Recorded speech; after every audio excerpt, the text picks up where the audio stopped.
Yeah! Get him, Mr. Devinaire. God. Fill your bucket. I've been telling you that your potential is like an ocean. And when you think your ocean is full, to grab your bucket and dump it in one more time.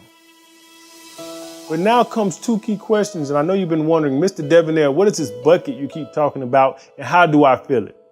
So I'm going to let you know exactly what your bucket is and 3 critical principles to fill your bucket so you can dump it into your ocean of potential. Your bucket, it embodies your mental and your emotional self. And I do not need to task you to fill your bucket, no, because having a full bucket and filling your ocean is something that you would naturally want to do. We all want to feel our mental and especially our emotional self, so we can have those feelings of joy and happiness and the calm presence of peace and tranquility, all of which come about from being fulfilled. But this feeling of true fulfillment only comes from making an impact, and not just an impact, but a lasting impact that only can come from a full bucket and filling your ocean. But this cannot be done with the empty or half full bucket. So I ask you this question: what does a spoon, a ladle, and a cup have in common? You got it.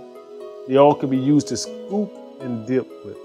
So principle number 1, you need to watch out for all those spoons, those ladles, and cups in your life trying to dip into your bucket. Or in other words, protect your bucket against people, things, and activities that drain your bucket. Yes, those bucket dippers.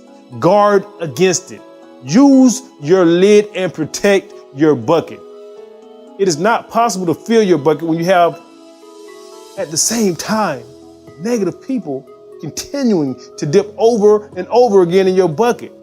These bucket dippers can come from relationships that are negative. They can come from supposed to be friends that are draining your bucket.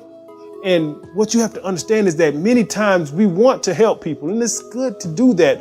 But many times it's just a one-sided affair where you're just pouring into them and it comes right back out. These bucket dippers can come in the form of dream killers as well. They drain your bucket, they steal your joy and your will to be better and to do better. These dream killers, they blind you from your vision. So I'm telling you today that many of you cannot be successful and cannot fill your bucket because of these bucket dippers. So now you need to use your lid, block them. And I know it may be difficult, but sometimes the only option is to distance ourselves and even completely eliminate relationships from our lives.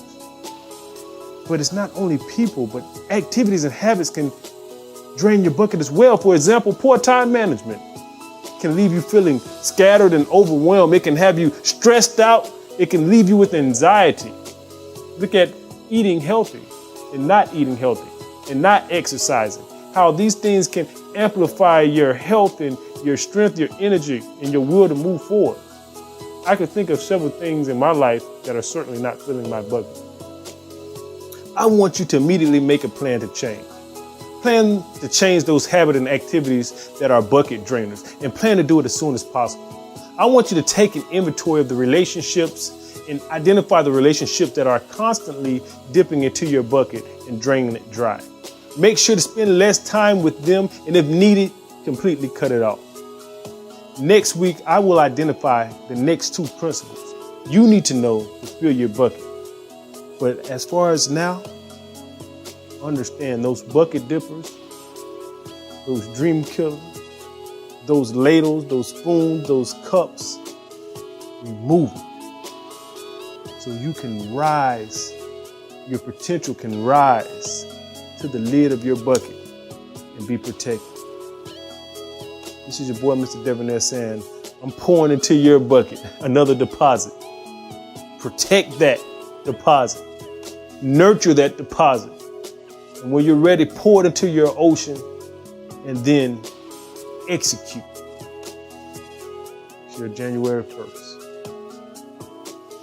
Touchdown. Take off.